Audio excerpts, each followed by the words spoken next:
on this computer because I'll fill up my cloud pretty quickly if I do it on the cloud. Anyways, you're not supposed to watch this show this early. It hasn't aired in America from what I can tell. Well, I channeled every bit of the last stunning power I had to open this forbidden door, and I kind of slid in.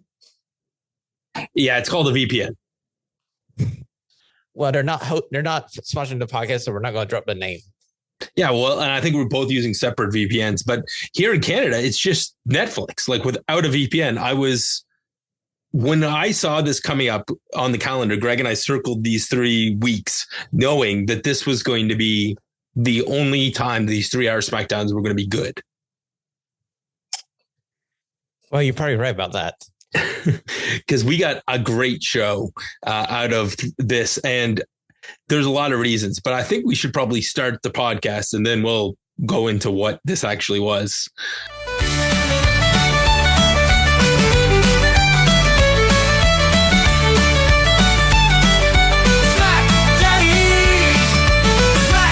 SmackDaddies, a revolutionary podcast in sports entertainment. Pride the God and Father Greg, the SmackDaddies.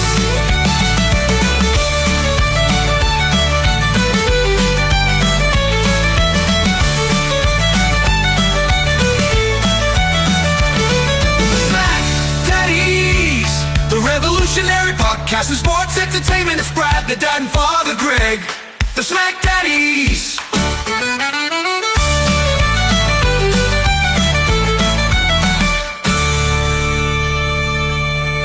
Hello, friends, and welcome to your SmackDown review for The Hub. I am Brad, the Dad, and riding shotgun with me is not my tag team partner, Greg Father Feltham.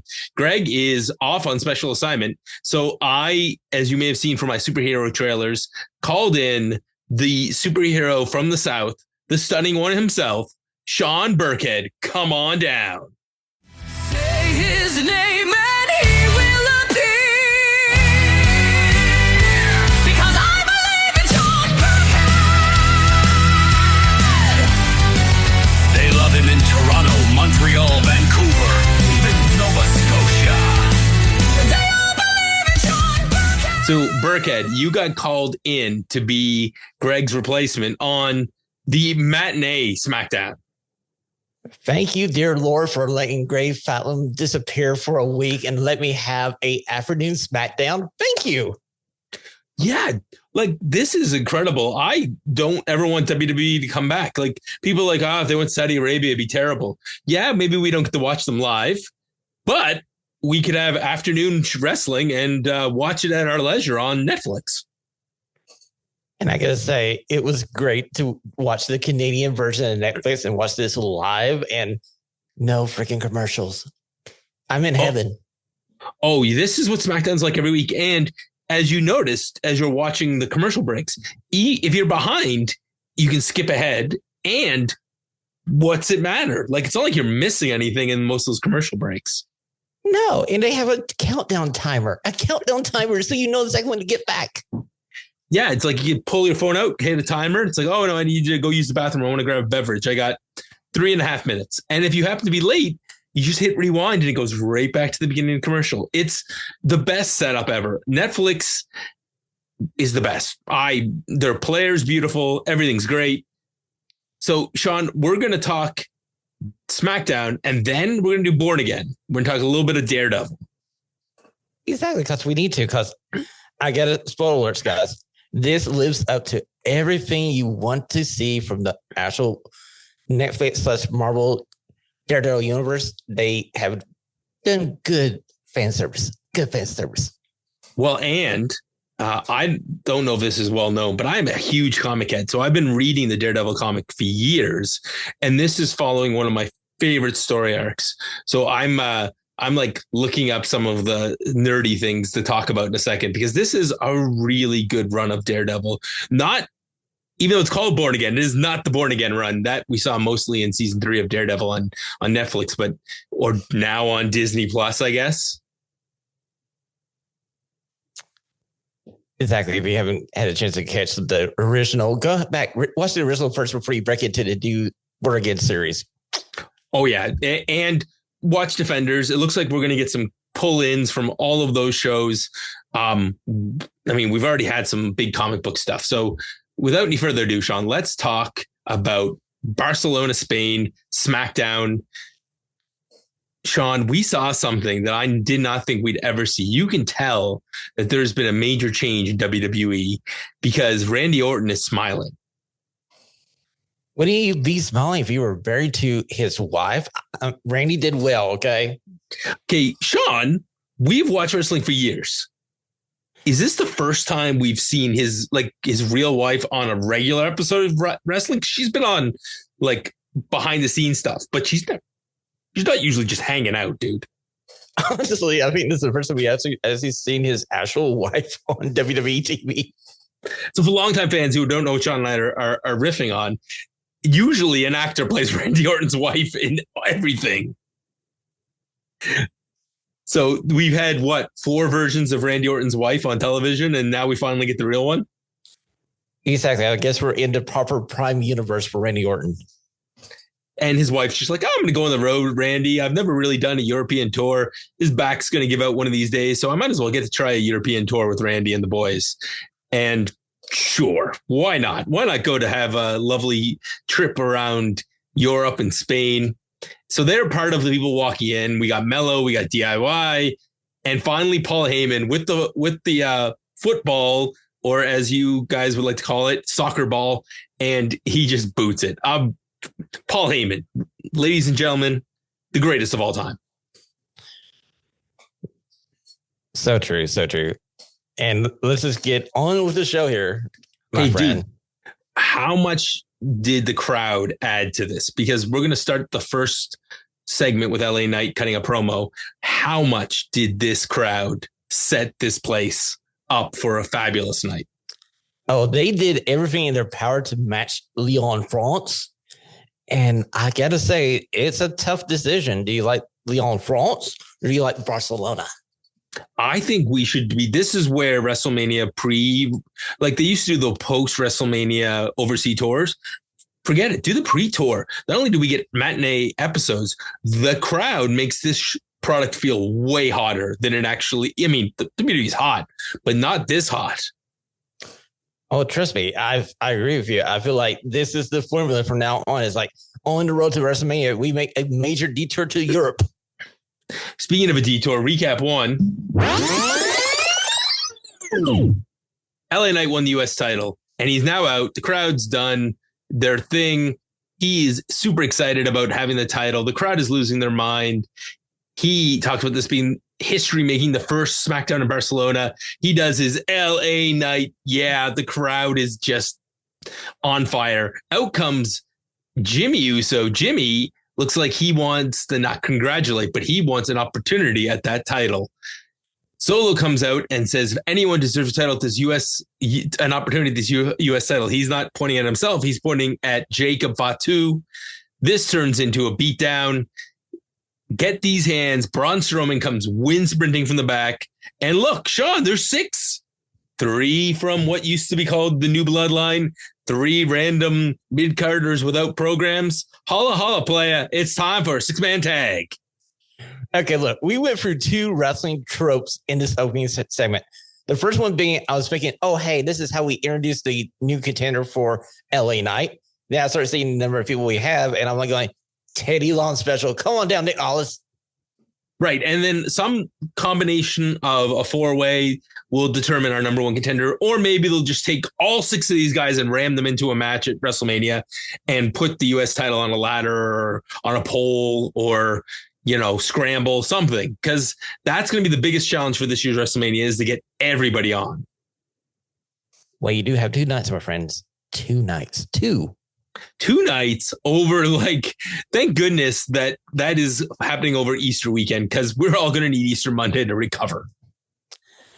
Already got it scheduled off. I'm already set. Let's go. So 6-man tag, as we alluded to, is Jacob Fatu, Tama Tonga, and Solo Sikoa versus LA Knight, Jimmy Uso, and Braun Strowman.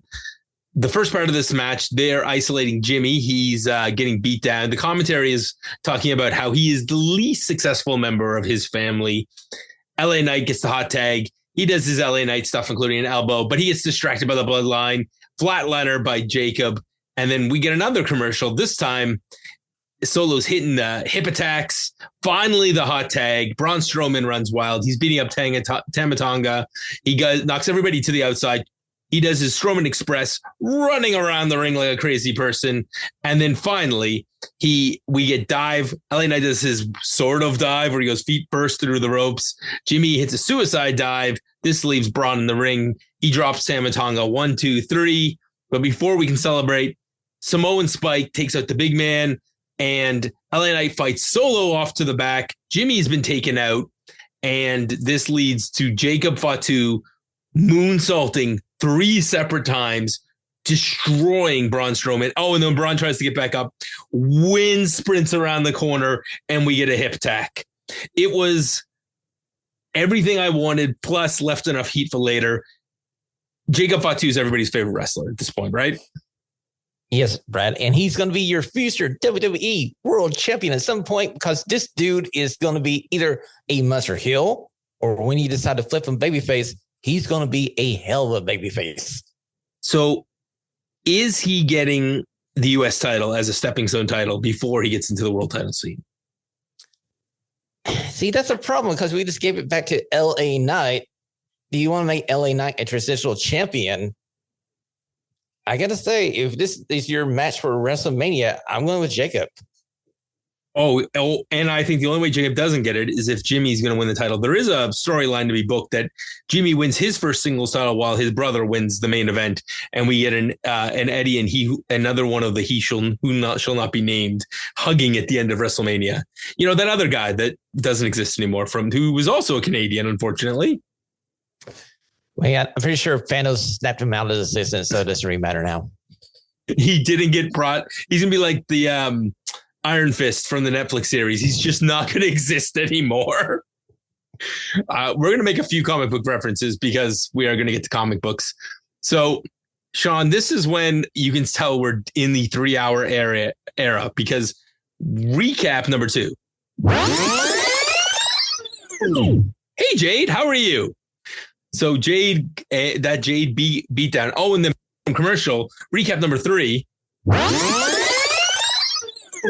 We recap the same events. We just stretch it out another 20 seconds before we get a Jade promo. Sean is scared. Jade is not known for her promos. Brad, she was better than Naomi and Bianca Belair was last week when they were having their little high school theater class in the middle of the ring, and they were just not hitting the right notes. This right here, until we saw Liv Morgan and Raquel Rodriguez come in, was fine. She held her own. It was a short promo segment. It gave us the feeling that she's out for revenge, and that's all we need from Jade.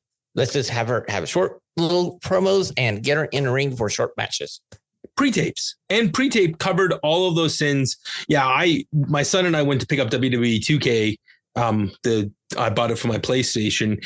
I wanted the disc rather than the download. And we saw 2 kids at the mall because it's March break here. An African Canadian gentleman found another African Canadian gentleman at the mall, and he said, "Hey man, what are you doing here? You owe me money." And he throws him to the ground and just starts wailing on him. Cell phone comes out by one of the other kids in the mall, and it's like, dude, that was more believable than the segment we got with the 2 of them. Because at least these guys were like yelling at each other. They were fighting. I don't believe any of these women, other than Jade, who is the most believable, actually don't like each other.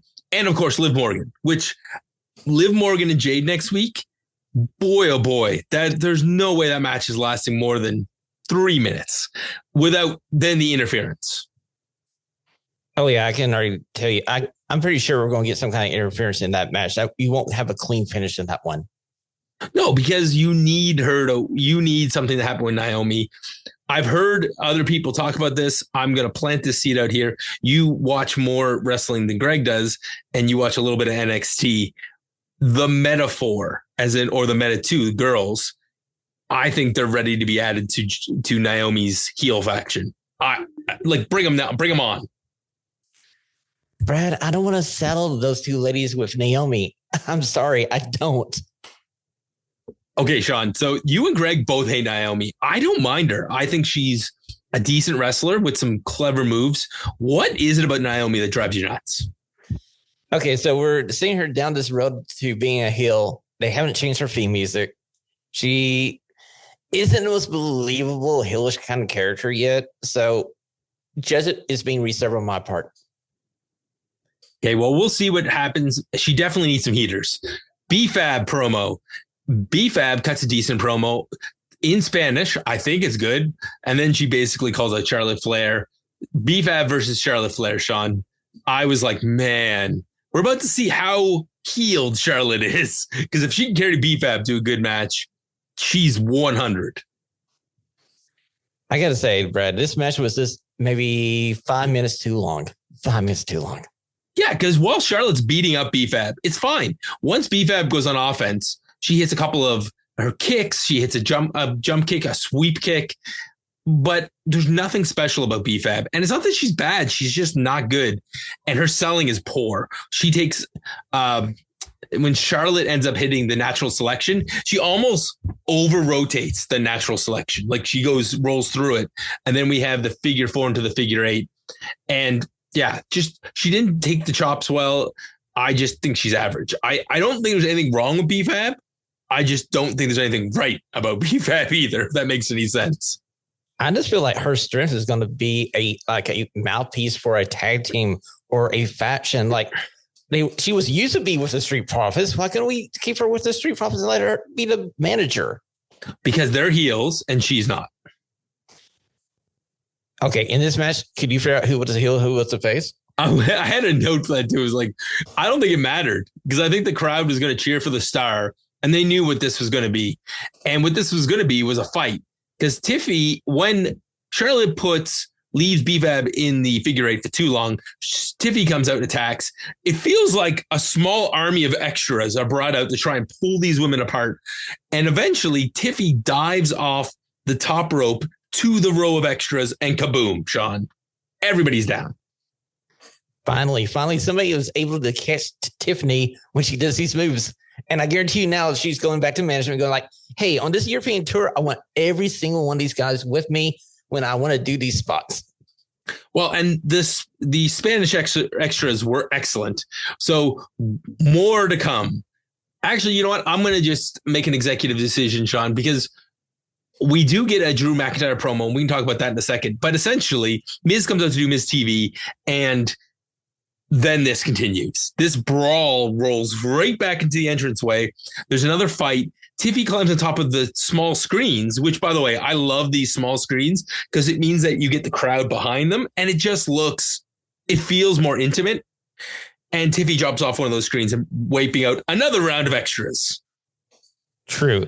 And if you notice these extras, if you're a Progress Wrestling fan, your Progress World Champion, Luke Jacobs, is in this group, and his tag team partner, Ethan Allen, was in this group. So, David, you should check this out. Enjoy this little segment of your guys being on WWE TV. Well, and today and yesterday were tryout days for WWE. So all the European wrestlers, many of them who were flown in for some tryouts, and some of them are doing undercard matches and enhancement work throughout the overseas tour. So good for those guys. And you called it. Nobody got dropped in this thing, and they protected the big stars well heading into some of the biggest matches of the year. Oh boy, Drew McIntyre has a conspiracy theory. And he's been focused on the wrong person all year because he was focused on Punk and he was focused on Rollins. But really, the person who was cashing in on all of his misery was Damian Priest. Damian Priest cashed in at WrestleMania. He cashed in at Clash at the Castle. He cashed in because Drew didn't get his money in the bank. He threw him out at the Rumble, and then he eliminated him from Elimination Chamber. And now Drew is focused specifically on Damian Priest. Is this okay for a WrestleMania match? Two former world champions, neither of them anywhere near the title picture, but two big dudes who are about to have a big match. Well, I would have slid a extra little bonus over to Drew McIntyre because this promo got me into this freaking feud that's coming down the road. And I feel like he did the yeoman's work here to get us to care about this non-title feud of two former champions who are nowhere near the main event scene now. Well, and here, let me make this very simple for you. You know what would make this feud make very simple sense? The winner of this feud becomes a number one contender after Mania to whatever show they get drafted to. Exactly. That would be the perfect move. And the best thing is whichever one wins. You have a long-term grudge that the loser can come back and cash in on, so you can have this feud heat up whenever you need it to. Plus, they can lose to whoever the new champion is going to be, because likely we're going to have Jey Uso winning one title and maybe John Cena on the other side. And so you match up the face and the heel dynamic correctly. Whoever wins the match has a match. They lose. They're the first loser on a title run, but it doesn't matter because they have a win at WrestleMania. I don't even know. This next segment, I don't know if there's anything to talk about other than the fact that Miz is Spanish is pretty good. He puts over Travis Scott and John Cena as great rappers. One of these two things is true, and the other one is the fact that John Cena is a great rapper and Travis Scott's kind of trash. Yeah, I made a face at Sean. So Cody does his whole entrance. The crowd sings along, and then Cody basically drops Miz and says, I don't want to talk to anybody but John Cena on Monday. This was perfect. I love this so much. You know how last week Cody took us on a journey in his promo to explain that he's ticked off at one John Cena? This has been the promo last week. And this come out, him just lay out somebody like The Miz, who, by the way, wrote the cardinal rule, thou shalt not interrupt, sing along with Cody's theme, and he paid the price. It was one of the highlights of our trip to Toronto was getting to do the sing-alongs for all those songs. But the best part about this was that Miz loses nothing, and that Cody it's like he got a phone call from Steve Austin this week saying, hey, brother, if you want to be over, you just need to drop people every once in a while. And he should. Like, there should be a time when John Cena is hiding behind security, and we just start getting crossroad after crossroad after crossroads. Clear the way. Exactly. You got all this European talent that you're bringing around to different shows as security. Just have Cody drop like 6 of them for crossroads, as seen as this cowering behind like maybe 4 more. Okay, speaking of Europeans, we have Shinsuke Nakamura with Nick Aldis, one of the greatest exports from England. This run can't end until Nick Aldis is in a match. Like, we need the payoff to be that Nick Aldis takes off the suit and kicks some ass, right? Yes, we need a WrestleMania moment for Nick Aldis. I don't care who you put him in the ring with. I know. I got it. Put him in the ring with Austin Fury, because that way it could be a short match. Aldis can get all his moves in. 1, 2, 3. Aldis wins, and everybody's happy. And Fury can just be Fury. Oh, yeah, he doesn't lose anything. Or he can beat The Miz, or there's like 5 other people he could beat. There's a bunch of those guys in that talent. So Shinsuke wants a rematch. Aldis, like, you're lucky that the referees likes you or doesn't want to push anything. Priest is standing there. He's pissed off. So we'll take these 2 angry dudes and make them fight. So Priest and Shinsuke are next. Oh, and by the way, here's another recap, because we're going to talk about John Cena. Thou shall not go for more than half an hour on WWE TV without putting out something about. Well, especially now since he's a heel and he's also buddy with the final boss. Oh, he's everywhere, and he's the best part-timer in WWE history at this point. Sure. So the other thing we saw here was this red lighting and a luchador walking on a top rope. And then all of a sudden we see him sitting in the corner, and it's very clearly Rey Fenix. You know, as soon as I saw that, Greg, I actually went, Brad, man, see, I got so excited for this, I forgot who I'm talking to. And I saw this, and I just went onto the internet and going like, is this Rey Fenix's introduction to WWE? ? If they're smart, I like the idea of putting Rey on one show and his brother on the other one, and then eventually having them pair up and have a tag run. But they need the singles run, right? Yeah, they do. Especially Rey Fenix, because he's been away with an injury for so long. And you got to wonder how many AEW fans are also WWE fans. So we need to introduce Rey Fenix to the larger WWE audience. Who is this Rey Fenix? Let him have some squash matches. Let him have like this run that Penta had so far. And WWE has done a hell of a job of Penta. The only thing I would have said was, I know that they really wanted both of them on the main roster. I might have sent Phoenix to NXT just because their main event scene is desperate for some more talent. Especially on the men's side. The men's side needs a lot of help. It needs a ton of help. And Rey Fenix instantly becomes one of your top guys. So I get it. They have Ricky Starks. They basically took 3 main eventers from AEW and said, hey, let's just drop them all into 3 different shows. Fine. Why is he wearing red, though? Isn't this the blue brand? Maybe he didn't get the memo yet, and they decided to have this produced. So just in case they decide to throw him on Raw after Mania, they have it already to go. Works for me. So our next match is Shinsuke Nakamura versus Damian Priest. The story of this match is we have 2 very good strikers, one who is going to use power moves, the other one who's going to use more of the submission style. Damian Priest is in control basically until the commercial break. We even get this really cool flatliner off of a dive from Shinsuke Nakamura. Damian hits an amazing Falcon Arrow at one point and old school. But Shinsuke is rallying with some strikes and then even things like an armbar. There's a giant clothesline at one point knocking Shinsuke out of his boots. Shinsuke sold like $1 million. And then as we look like we're getting the end, Drew comes out, distracts him. Shinsuke takes advantage. We're going to get Kinshasa, but no, he's taken out. Damian's getting ready for South of Heaven. Drew McIntyre attacks DQ. There's a brawl. Shinsuke hits the Kinshasa afterwards, and McIntyre beats him up, including with steel steps. I feel bad for Shinsuke because he's so talented, but the rumor is he's leaving WWE, which makes sense.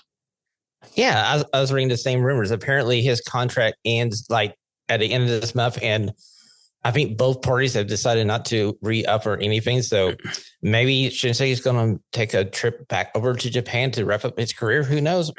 We'll have to wait and see. If you told me he was going to New Japan, boy, oh boy, New Japan could use Shinsuke Nakamura right about now. Okay, so I would have the same problem with him being in the main event scene in New Japan Pro Wrestling as the ace, Tanahashi. You're still not solving the problem that is New Japan Pro Wrestling, where they need younger talent to be moved up. And the rumor is they're going with Tanahashi to be the champion until 2026. So there's just moving things down the road. But hey, having him back in the company, that'd be kind of cool. Or he could go over Noah. Yeah, or Noah. But even just putting him back into New Japan would freshen up their main event scene because it would give them another player.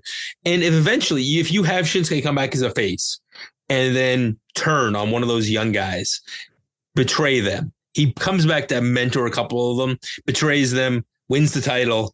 And then we eventually get one of the young lions climb up and get the win over him and let, a true New Japan legend that made in WWE put over a young guy. Then there's some progress to be made there. And frankly, they don't have they have Goto who can still go, but they need that. And don't get me, listen, I love Tanahashi, but I do not want to see Tanahashi wrestle anymore. It's like watching Matt Hardy wrestle. There's certain guys, it's like the door that's done. I don't need to watch you anymore. If I want to watch you wrestle, I'll watch old stuff. I'm with you. I would have just rather President Ace be President Ace. Or have his nostalgia run, Sean, and not be in the main event scene. If he was just having a year of goodbye matches and wrestling some of his favorite opponents and putting over some young guys on the way out, then nobody would be mad about this. Or if he became a heel like John Cena did, there's something to be done with Tanahashi. It's just not what they're doing. Okay, now, Greg, you're just wanting. See, again, I'm getting too excited. I forgot who I'm talking to. Brad, my friend. You just want heel turns for heel turns. You guys are underneath this make-believe idea that that heel turn by John Cena was the greatest heel turn in the last 20 years. I'm here to tell you people, it was a heel turn for this being a heel turn. It doesn't make that much sense because the last time we saw John Cena and The Rock, they weren't really on the same page. And I just don't believe it. I'm like, I just rather see John Cena be babyface for this whole run and see you later. Hustle, loyalty, and respect, man. John Cena is going to get his own Fast and the Furious movie with The Rock. That's just how this is. Vin Diesel may not make up with him, but John Cena's plays Vin Diesel's brother. So those two guys can get together and we'll have another spin-off movie. It's fine. They need stuff to do. John Cena can become even richer with The Rock. Speaking of people who should be well off, Randy Orton, and he's going to wrestle Carmelo Hayes. Oh boy, Sean. This was a scene where it was like, these are two really smooth guys. And man, did I love this match. I mean, Hayes sold for most of this match. He does get his stuff in. He is that springboard DDT. He ends up trying to hit nothing but net, avoids that, ends up hitting an amazing bouncing kind of DDT. Carmelo then tries another nothing but net. Randy catches them. They hit a superplex. Hayes misses a first 48, looks like he's going to eat another move, hits the first 48. Finally, Randy gets his DDT off the ropes. There's this crazy sequence at the end where he hits the first 48, and then Orton bounces up and grabs poor Carmelo Hayes for an RKO. And then afterwards, Randy goes to shake Carmelo's hand. He swats it away, and then he eats another RKO. I love this match. The only thing I was expecting was for Carmelo doing all the bouncy things off the ropes. I was waiting for one of those to be caught with an RKO out of nowhere. But maybe they just didn't have time to rehearse that. Maybe, because I was thinking when he was going for that springboard DDT, I'm like, oh, this is the moment that they're going to hit the RKO out of nowhere. Then Carmelo kind of act like he was going to go to the top rope, and I'm going like, no, you haven't seen this horror movie before. If you go to the top rope of Randy Orton, you're going to eat an RKO. No, he hit a pretty mundane one. The only thing I can think of is that they're saving that for a rematch. And this was kind of just a teaser. But the two of them are so smooth. It was a class for anybody who's learning how to wrestle. Watch this match. Here, we need another recap. It's been like 10 minutes. So Braun Strowman got destroyed by Jacob Fatu, and now Jacob Fatu's gotten a promo, and he won next week. Like, how many matches are these guys going to have? This is another series now where it just keeps going. You know, with these two, I don't care. It's fun. It's violent. It's just everywhere you want to go. Just let these guys have a brawl all around Italy. It'll be okay. It'll be fine. Sign me up. Dude, you know what? Sign me up for this. When I saw Gunther coming out and we saw him in the back walking at the beginning, I was like, oh, we're getting a Gunther match? And then they said he was going to cut a promo. Boy, was I happy that he just didn't cut a promo. He makes fun of Spain, saying he was in Germany. Like, he's just taking the piss. And then he said, hey, I'm going to beat up one of your local people. I heard he was a kid a while ago. So send out Axiom. And I love that he called him a kid, because those of us who watched NXT UK, we know that underneath that mask is Spanish legend A-Kid, who is now just Axiom. And I can't believe I'm going to say this. This was a great match with Gunther, and I was perfectly happy to see this match. And if you're lucky enough to still have access to NXT UK, you need to go back and check the archives, because I'm pretty sure they had a banger of a match on that episode of NXT UK. And this match right here was almost my favorite match of the night if Carmelo Hayes and Randy Orton didn't have a match that was just a hair better than this one. These back-to-back matches spoiled us for what wrestling could be, because one was this incredible legend versus young guy match. This was the overconfident champion getting taken to the limit by the local boy done good. It was incredible. Some of the stuff being like the strikes. You forget how good A-Kid is at strikes. Gunther, but anytime he got the offense, Gunther would just whoosh, chop him and knock him down. There's a part where he goes to hit the golden ratio and he gets missed, and he gets powered by Gunther. 1, 2, and Axiom's out. And I'm at that point, I'm like, oh, this match has just gotten from, traditional SmackDown squash to this is going to be good. Axiom rallies. He ends up climbing top rope, hitting a drop kick. He ends up, there's a sequence where Gunther's sitting on the top rope and also bringing a superplex. And then Axiom tries for his Spanish fly. We don't get that, but he does hit. He goes for his Hurricane Rana. Gunther catches him, picks up like he's going to give him a super power bomb. And then as he goes back down, it turns into the Hurricane Rana. Just a great little sequence. We get a golden ratio. That only gets 2. And then eventually Rana is countered into a power bomb. 1, 2, 3. I absolutely love this. With a Gunther hits that big power bomb at the end and then chokes out Axiom for good measure. Sean, there was all kinds of little spots in this match. I didn't do it justice. This is probably, I know you said that you went the other direction. I think I'd like this match better just because this is great European wrestling in a city in Europe. Okay, look, I'm going to put my personal feelings for Gunther to the side. And I got to say, this match was great. And he did A-Kid/SM a great service by making sure he looked good in front of his home crowd. And we still keep the heat on Gunther as he chokes out SM/A-Kid at the end. But still, I'm not going to tell Randy Orton he didn't have the best match of the night because I'm not going to get RK out of nowhere. It's like you're just sitting here.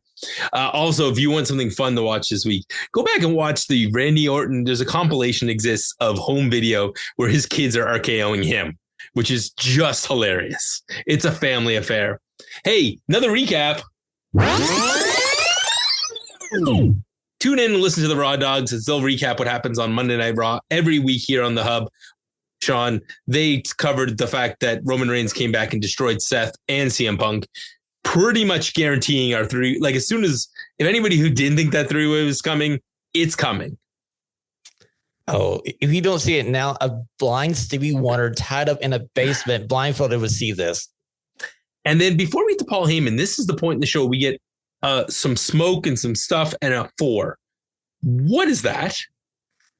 You know, I've been trying to bat my mind about this for the last 2 hours since that went off the air. I get a sneaky feeling that this is going to somehow tie into the Wyatt 6 somehow, and I don't know. Unless it's a debut of maybe, I don't know. There's 4 guys running around in masks down in NXT, but I don't see them bypassing because they're all performance center guys. So that'd be awful. No, and maybe there's going to combine a couple of people and make a foursome. I don't know, but it's the only other foursome that I can think of is the Metaphor, who are due if they're not leaving NXT soon. Like, I hope that they're leaving NXT because I don't want to see all 4 of those guys and gals get released. Me either, but they already been debuted on the main roster in a way, so I don't think that might be them either. We're going to have to stay tuned here to figure this one out. Yeah, it's a good time of year for them to hint people. And you know what? We don't need to see, maybe we can see Ray Phoenix before WrestleMania, but I don't think we need any more debuts for a while other than maybe Phoenix, only because Tony Khan was a dick and didn't let him out before Royal Rumble. Exactly, because Tony had to be a crybaby for a couple of minutes and keep the guy a little bit longer than he should have. Oh, hey, I just got thinking about it. There's rumors that Jeff Cobb might be signing with the WWE. Could it be Jeff Cobb? As a 4? As one of 4.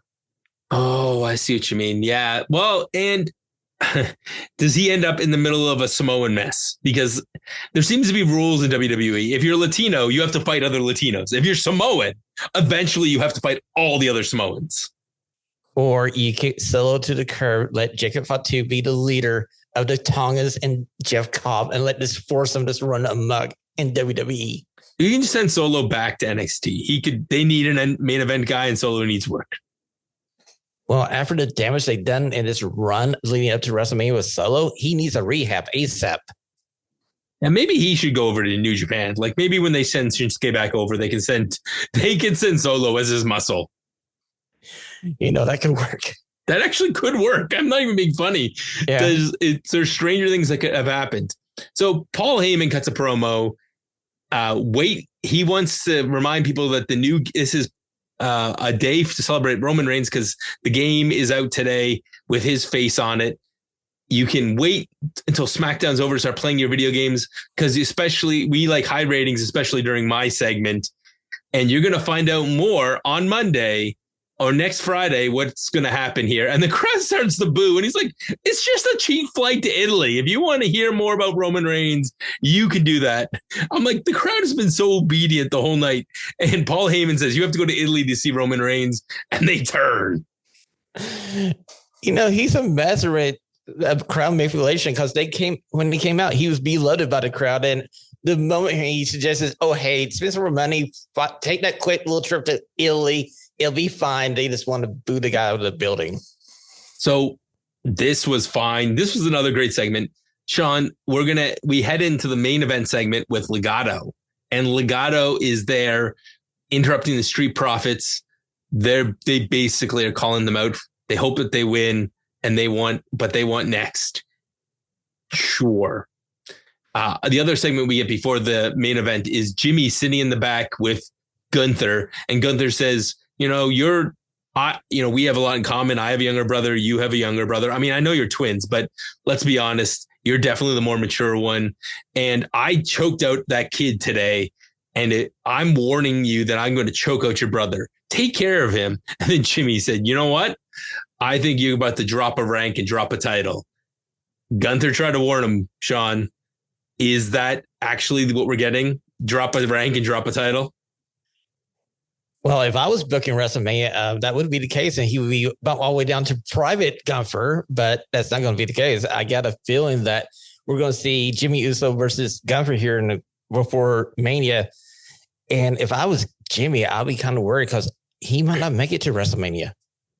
Oh, I think he might be a casualty of Gunther one of these days. There's a lot of these feuds that are simmering with backstage attacks and attacks after matches, and they need to tweak one of them. Something needs to change at one of them. And if they don't need Jimmy to win a title at WrestleMania, I don't like what's going to happen to him. He is totally expendable. Yeah, he would be one person that you can push off the little life raft if you needed to save some food or something like that. And you're just like, sorry, Jimmy. Goodbye, Jimmy. Speaking of expendable, our main event tonight is the Street Profits versus DIY. This was the other match I noted. Who is the heel in this match? That's what I was getting at when I saw this start. I'm going like, okay, so the Street Profits came back. They attacked both Pretty Deadly. They attacked the Mercy Machine Guns. They kind of have more of an edge to them. So they're kind of heelish. And DIY are certainly heels the way they got the titles. So we got a heel versus heel main event, but it was good. I enjoyed this match. It was really good. And it's hard to boo the Street Profits when the other team is a heel because their offense is so flashy. It's fan friendly. I mean, you get things like Tommaso Ciampa, Dawkins attacking Johnny on the outside. I love when Johnny tries his slingshot and Dawkins just catches him and just flips him. I mean, we ended up having Ford isolated in the ring during the commercial break. Dawkins gets the hot tag. And then you forget how good Dawkins is because Ford is super flashy. But Dawkins, his back elbow, his flapjack, his spinning splash, he's got all the energy. And this is where the match just picks up. We get a 450 by Ford into the knees. We end up having a shatter machine hit, and Dawkins breaks that one up. We have there is like a doomsday device done by the Street Profits, but they actually do this weird thing where there's like an attack from the outside. Johnny gets flipped backwards. He then gets thrown onto his face, and we then get the doomsday device. There's a breakup there. We have a super kick into a fairy tale ending that only ends up being 2. Like there's just all kinds of stuff going on with these guys. They are flying through this match. At the end of this match, we end up having some dives. DIY sets up for a meet in the middle. Johnny kicks Ciampa instead. And then we have a sky high into from the heavens.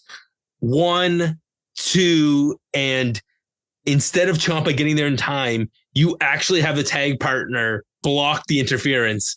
3.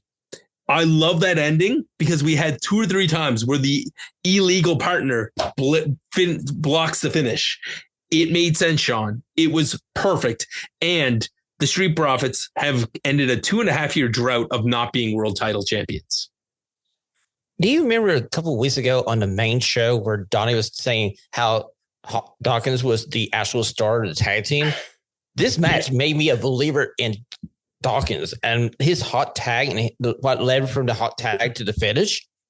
This dude can be a main eventer as well as Montez Ford. And I'm like, hey, you know what? Donnie was right. Donnie was right. Oh my gosh. The check's in the mail. Don't worry. Donnie was right. And he is right when it comes to, I think that the better wrestler is Dawkins out of the 2. He has the extra size. If he cuts down, like just gets his body into more of a main event shape, like even as lean as, like, it's not like Damian Priest has got abs or anything. He looks great, but he doesn't look like a bodybuilder. And that's all we need, Sean, is we need that kind of stuff. But this sets up a chaotic piece for this tag team because Legado is still in the mix. DIY needs a rematch. Oh, and Motor City Machine Guns are just circling around somewhere. Plus, Pretty Deadly is going to get their match next week for the titles. And see, when they say next week for the titles, I'm going, guys, I'm sorry. No. Because we know that they're not going to be a 1-week champions, and Pretty Deadly are going to have a great match. They're going to be the cannon fodder for the new tag team champions and the Street Profits. So, Elton Prince, you're a good man, sir. Maybe next time you could be tag team champions. Or maybe they won't lose clean, and this will just set up these 5 teams are going to be in one match at WrestleMania. If NXT doesn't have a ladder match for a title, let's just slide it over to this tag team group on SmackDown and let them have the ladder match for the title. That'd be kind of crazy. Or something, you could do something. The other clever thing with these guys could be some sort of elimination match.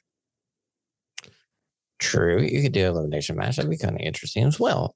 I like that idea, Brad. They have to do something to keep these guys moving. All right, Sean, before we go into our Daredevil review, let's take a quick recap of the show and let's move to the synopsis. This is your SmackDown synopsis. Let's go back through this episode of the SmackDown that was. Let's begin. Do you ever keep the walking stuff? Would you keep or cut that? I want to cut it because there's so much stuff that we're going to keep in this episode. I'm going to cut this so I can actually keep some more stuff down the road. Okay, what do you want to do with LA Knight, his promo, before we get to the match? We are going to superstar this sucker so we can get to this match because all this promo is doing is leading to said match. Jacob Fatu, Tama Tonga, and Solo Sikoa versus LA Knight, Jimmy and Braun Strowman. Oh, we're keeping this match because it leads us to next week where we get Braun Strowman versus Jacob Fatu, and we get to see the great hot tag of Braun Strowman and he running wild. And we saw Jacob Fatu just go to town at the end of this match. It's a win. We're keeping it. This is Jade's promo. Okay, so I'm going to cut this right after we get Jade talking and before we see Raquel Rodriguez and Liv Morgan come in there to kind of mess this up because she was in a good flow. It would make Jade look better. So we're keeping the first half. Okay, so we are now BFAB's promo. We're going to cut it because we'll save a little bit of the match, but I'm going to cut this promo. Oh, this and the match? I know what you're doing with this one. Go ahead, say it, Sean. We're going to make this like a WWE.com exclusive until we get to Tiffany Stratton, and we'll have Tiffany coming down and attack Charlotte, and that's what you get to see on TV. Tiffy time! Yeah, because we didn't need anything other than the Tiffy stuff. Drew McIntyre explaining his feud with Damian Priest. Oh, we're keeping this because this was a masterpiece, and Drew McIntyre did so much work here to make me care about this match. Okay, we are now nearing the Miz getting dropped by Cody. Let's cut him getting dropped by Cody and just have Cody just cut the little promo saying, Cena, I'll see you in Brussels Monday. Oh, it was it needed half of that stuff. We're now gone through Miz. So we're now into, all right, I'm going to make this difficult. Shinsuke Nakamura, the piece in the back with Damian Priest and Nick Aldis and the match. It's all one piece. Either you keep it all or you cut it all. Okay, we're going to cut it. Yeah, this was just an excuse to have a beatdown at the end. Oh, I know what you're doing. Carmelo Hayes and Randy Orton. Oh, we're keeping this. This was my match of the night. We're keeping it. Yeah. And then, of course, we're going to Axiom versus Gunther. Okay, so mark this down. Circle this day because I'm keeping the Gunther match. Because it was so good. Yeah. I think we all love Gunther tonight. Paul Heyman promo. I'm going to cut it because I really, really don't need it. Finally, Jimmy and Gunther in the back. I almost forgot about that. I think we keep it because it goes well with the match with A-Kid and Gunther from before, and it leads up to a possible Jimmy versus Gunther match before we get to WrestleMania. And Legado and the Street Profits. I'm sorry for the Legado, but we don't need this. Okay, and then finally, let's end with our main event, Street Profits and DIY with the title change. We're keeping this because, there's 3 great matches on this episode of SmackDown last night. You need to go back and watch this episode of SmackDown if you didn't watch it. Acknowledge me. Question is, did we? I think we just enjoyed this. I think overall, this was the best episode of SmackDown in a while.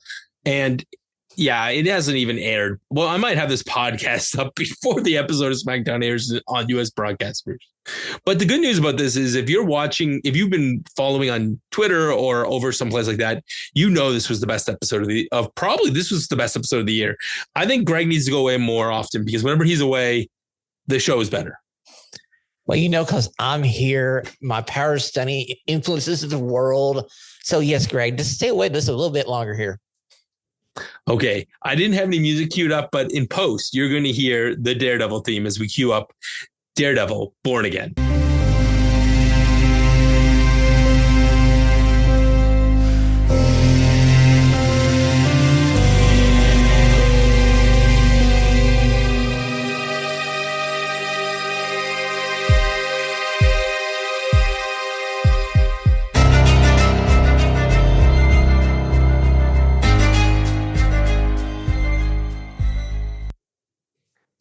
So, my friend, have you seen the news edition of Daredevil, the latest one for Disney Plus?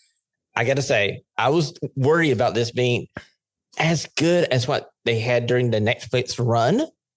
And the first 3 minutes of the opening act of the first scene of the first episode, it made me mad. It made me cry. It hooked me. And this thing is damn good. So what do you think the story behind all of this is when it came to the rewrites? Like what happened there? I'm wondering if the actor that plays Foggy and the actor that plays the first love interest of Daredevil had like prior projects that they couldn't get out of. So they had to kind of write them out in the first couple of episodes. And that's what we got. Yeah. So I do know that both, Eldon Henson, who plays Foggy, and Deborah Ann Wolf have other commitments that they're dealing with.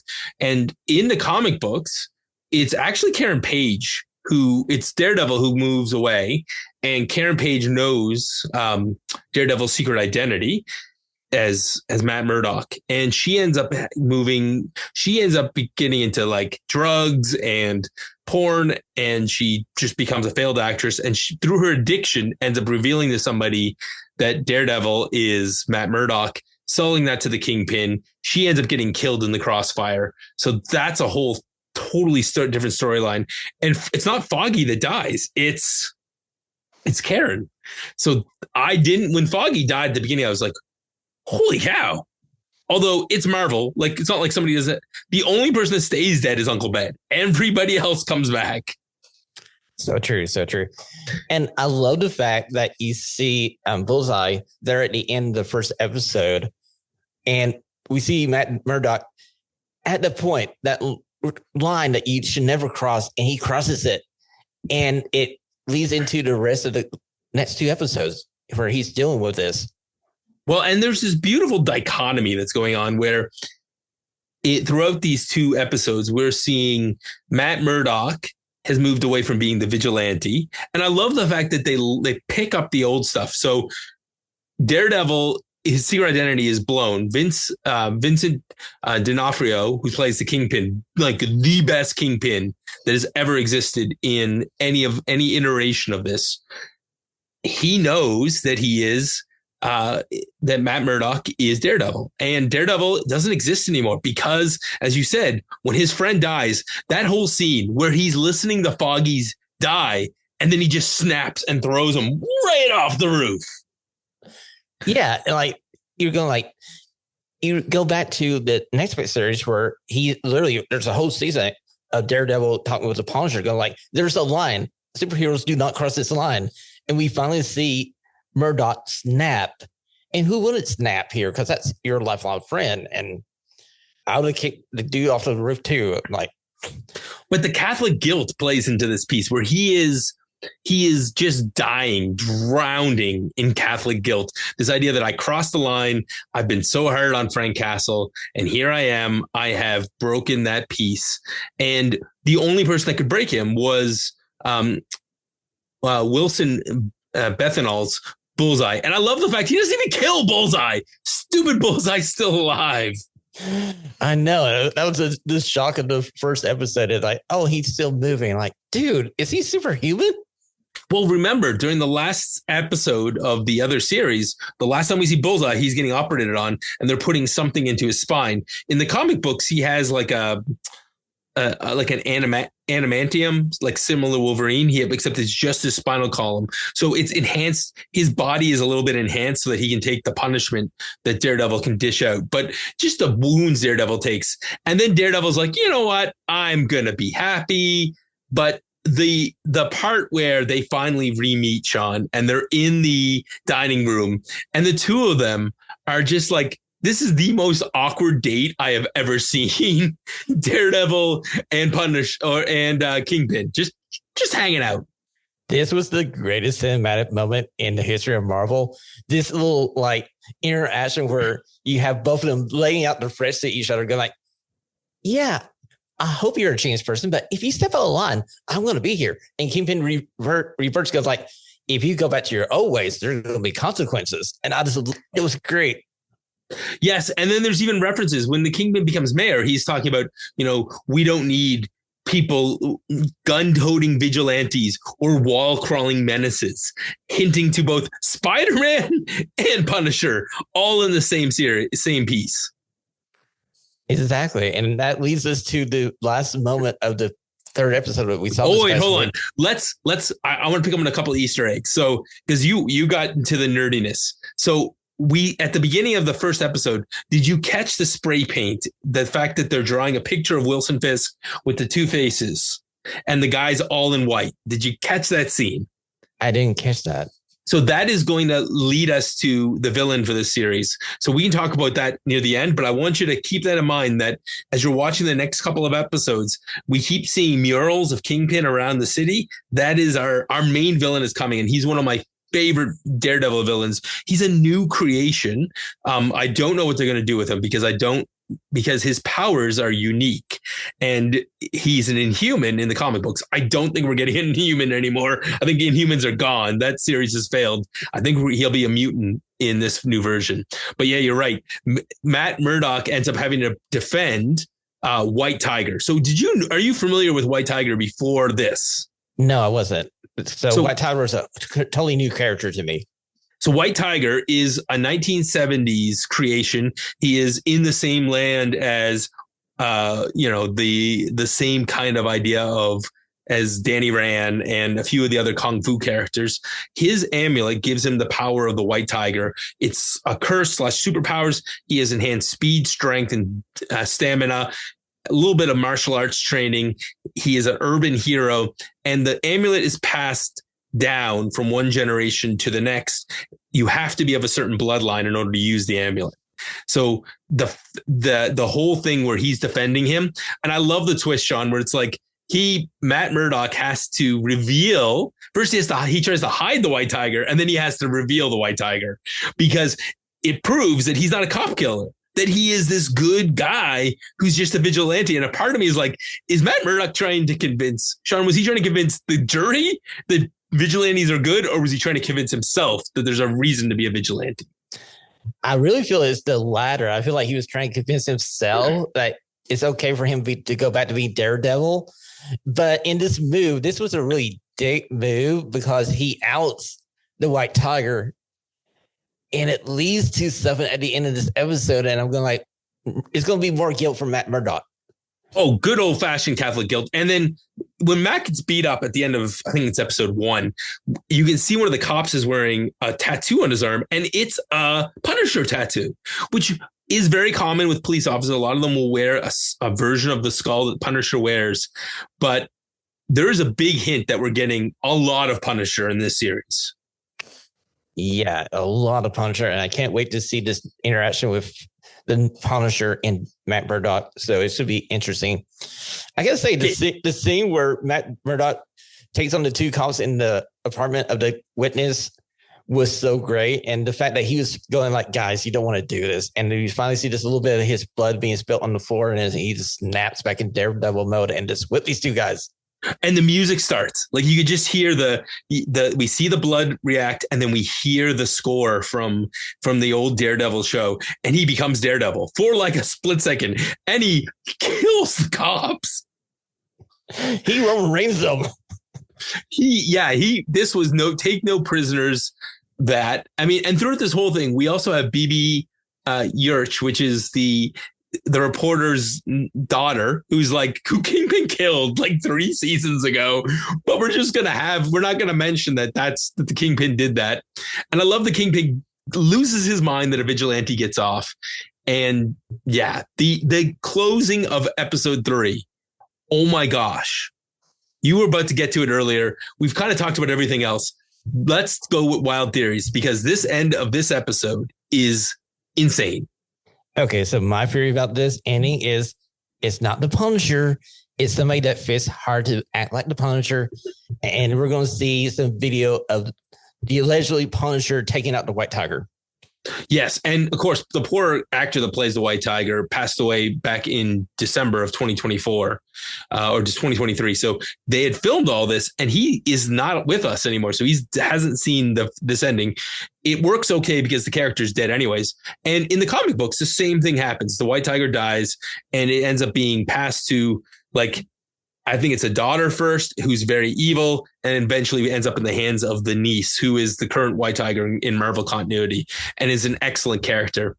But during the Fisk celebration, when he becomes mayor, we also saw an advertisement for the bar that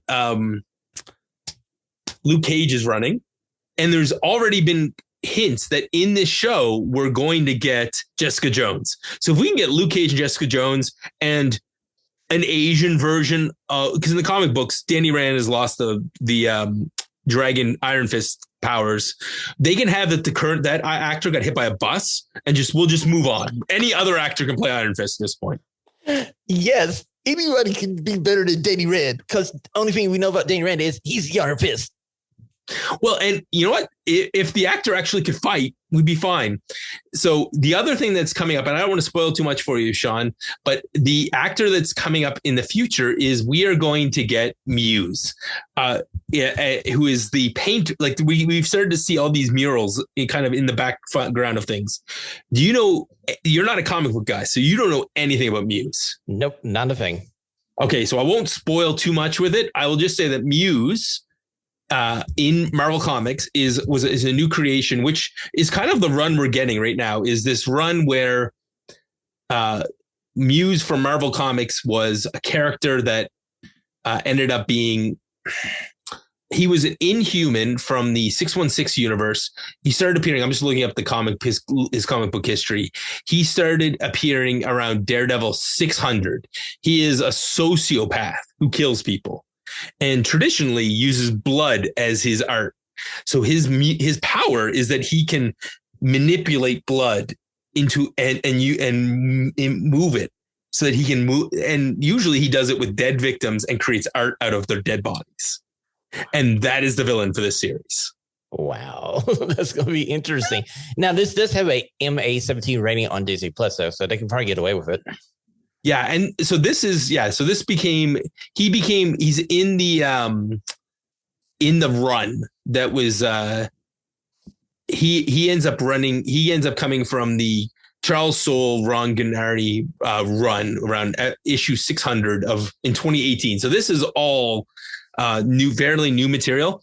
And this is going to be that whole series was based around the fact that, Matt Murdock had crossed the line and he ended up in jail at one point in the comic book run. And so this is him kind of his redemption arc. And one of the reasons part of this was that drove him nuts was Muse, because Muse was so vicious. And there was Wilson Fisk was running a very he was the mayor. He didn't like vigilantes. There was a very hard line against vigilantes. And part of that was because of the stuff Muse was doing. He branded Muse as a vigilante because Muse was arguing that he was doing all of this stuff because he was fighting corruption at City Hall and he was fighting. So if all of this stuff culminates, it's like they're taking aspects of what we've seen so far in the Daredevil, and they're combining it with some of the best story arcs from the comic books. And yeah, I have no idea, but in the comic books, Karen Page is dead and Foggy's alive. So they have also, for those of us comic book nerds, they have totally supplanted all of our expectations. Like, I have no idea what's going to happen. It's going to be I just feel like it's going to be a great run. And before we get done with this Daredevil talk, I love the fact that they kept the feel of the theme, and you get a little sadness in the violins and the strings, but it still has that powerful hope of brass and horns, and it just gets you back into that next fit's Daredevil theme, and it's so good. What do you think about the opening? Like, they've definitely retooled it. What do you think of the idea of everything crumbling, and then we're starting to see the resurrection of the Daredevil statue, for lack of a better term? It fits the theme of this series because we see Matt Murdock fell in the first episode. We're seeing him fall to pieces, and slowly but surely, as we go through this arc, we're going to get our hero back. He's going to reveal himself stronger, and I feel like that's how we're going to end this. So Daredevil Born Again is scheduled to be a 9-episode run on Disney Plus, as I've been looking it up. And yeah, I hope this leads to, my dream crossover. The only thing that's left is the best crossovers in the comic books are Daredevil, Punisher, and Spider-Man. So if we can somehow get a Spider-Man in this at some point, I'll be all set. Ironically enough, he remembers Matt Murdock, the lawyer, but Matt Murdock doesn't remember him because of all the Spider-Man time travel, wimey, I don't remember it, and nobody has any memory of me stuff. So I'm very excited. Is there anything that you're looking forward to just from what you've seen and what you've kind of has been hinted to? Like, what do you think who is the character you're most happy that has come back from the original run, besides obviously Punisher? Obviously Daredevil and Kingpin, because I don't think you could do this show without both those guys. I gotta say the actress that plays Fisk's wife, she's good too. And this like kind of interaction they're having right now where they're having issues because while Fisk was away trying to get on the men's after getting his butt handed to him by Matt Murdock, was running the business. And once he got back on his feet, he's going like, I'm going to be the mayor of New York. So I'm going to try to keep myself clean from the business. And she's like looking at him like going, huh? Yeah, how are you the corrupt one? You're the clean one, I'm the corrupt one. Well, he did get, there is this whole thing where he gets shot, and then he has Echo use her superpowers to remove something from him and do some sort of weird superpowery thing with the ancient spirits. And yeah, my only interest is, are we going to get any other like street level characters? Like we know we're getting Punisher. And we think Jessica Jones is in this. Do we get, well, would you want another Luke? Would you want Luke Cage in this? And if he does come back, would you like to have more Luke Cage in this version? Yes, please. And sign me up. Yes, let's have some more Luke Cage, and let's have a Luke Cage series. And let's use some of these other characters. You can combine people like Jessica Jones. In the comic books, Jessica Jones and Luke Cage get married and have a kid. Oh my God. I know, and that's all I want out of this, because I want them to get married. They eventually there's a run in the comic books where we're setting it up, Sean.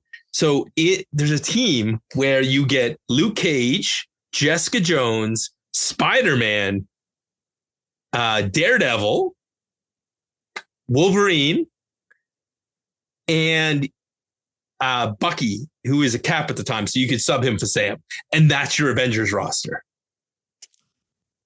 You know what? That sounds great. Let's go with the Red Hulk as one of their heavy hitters.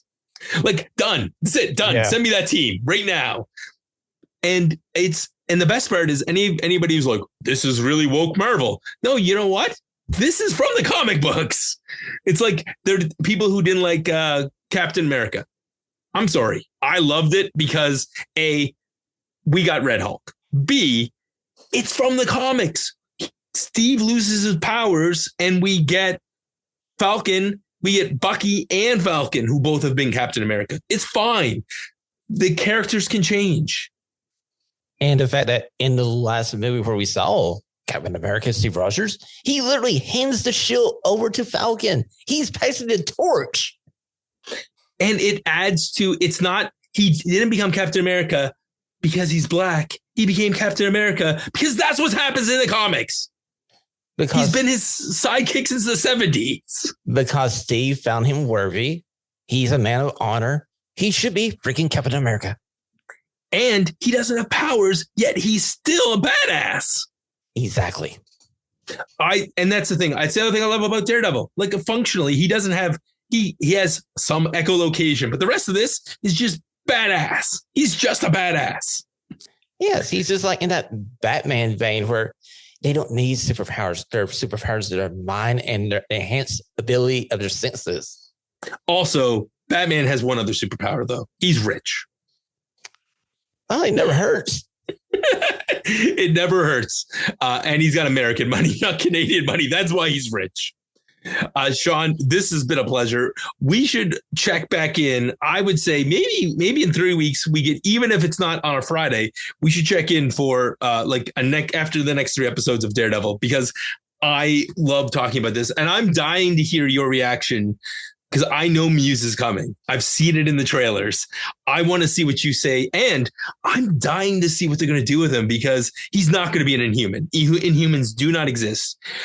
Just so you're clear, Fox had the mutant rights. So any mutants that were created by Marvel would then become Fox characters. So they didn't want to do that. So they created Muse in a way that they could use him as an Inhuman villain, so they could use him in that series if they needed him. So I'm not sure. It's like Miss Marvel is a mutant in the MCU. So maybe he'll be a mutant, and I'm dying to see what his powers look like on screen. He's the creepiest villain in Marvel in the last 20 years, and I can't wait. Well, we'll have to find us a date and we'll do a Daredevil side podcast. The Daredevil Appreciation Club has begun, and I have a funny feeling there might be a few other people. It's not a well-known thing, but Randy is also a giant comic book nerd and a giant Marvel watcher. So I have a funny feeling there might be run-ins if we continue this discussion. But speaking of run-ins, you've run in from a whole different podcast network to join me for tonight. Plug away, Sean. Okay, so after you listen to this lovely edition of the SmackDaddies podcast here on the Huge Hub Network, slide over to All Elite Radio on YouTube. Me and Ashley just covered AEW Revolution. It was a 8 out of 10 show, 95% good from AEW with a questionable main event. go watch our video. You'll understand why. And we should have an episode out on Sunday, catch you up in the week at All Elite Wrestling, because I know the Hughes Hub Network doesn't have a AEW show. So if you want to talk to the powers that be and you want an AEW show, I may have a prize. You never know. Everybody has a price for them, according to the $1 Million Man. But also, you were right. What a great, you guys did a great show. That was a great PLE. Other than, if somebody could tell Tony Khan, I don't care. I just want, give me 3 hours. Once you get beyond 3 hours, I stop paying attention. And you guys were 100% right. It wasn't that the main event was bad. It just was not the right match to be the main event on a show with way better main events. Especially when you came off a run of 3 hot matches in a row and you decided to have your AEW World title be the main event. Normally, it would be a great match, but it couldn't live up to what it was before. It was the most WCW thing they've done in a very long time. And this is a roster that used to have Sting on it. Oh, hey, the Sting one was great. They did Sting right. Oh, no, I'm just saying from the fact that this reminded me of, I remember watching old WCW PPVs. This reminds you of 1997 Starrcade, where we had a year and a half of Sting build, and one night Hogan goes that doesn't work for me, brother. Oh, it reminded me of watching the cruiserweights and then your U.S. title scene, and they were all amazing matches. And then all of a sudden it's well, time to put Hogan and Piper in the main event. Great. Like we were talking before, if you're rich, you got a little more power, unfortunately. Your superpower is that your daddy lets you run your own wrestling show. Okay, before this becomes the AEW Burial Podcast, thank you for joining me, Sean. And thank you. Check out all the shows here on the Hub. Next up in sequence should be Storytime with Jimmy. You should get one heck of a story. And yeah, I'm looking forward to the Raw Dogs. And then, of course, the main show. I know we have a couple of very good interviews in the can. And Sean, I will hint that we have a very controversial issue coming up with one of the most controversial people in wrestling. So I can't wait for that one. And we already had PCO on, so it's not him. Well, you also had Eric Bischoff on before, so it's not him either. So who does that leave? Well, smart wrestling fans will find out in the near future about who that is. So in the meantime, and in between time, check out all the other podcast shows. If you want your AEW coverage, go check out All Elite Wrestling, All Elite Wrestling, All Elite Radio. All Elite Wrestling is where you watch the show. All Elite Radio is where you hear them break down the good and the bad of AEW. And you're doing God's work because, wow, especially Collision. I'm sorry. Oh, come on. Collision is the best show. It is. Out of the two, it's the best show. Okay. Well, for hot takes like that, go check out Sean's work. And we'll see you next week. We the ones.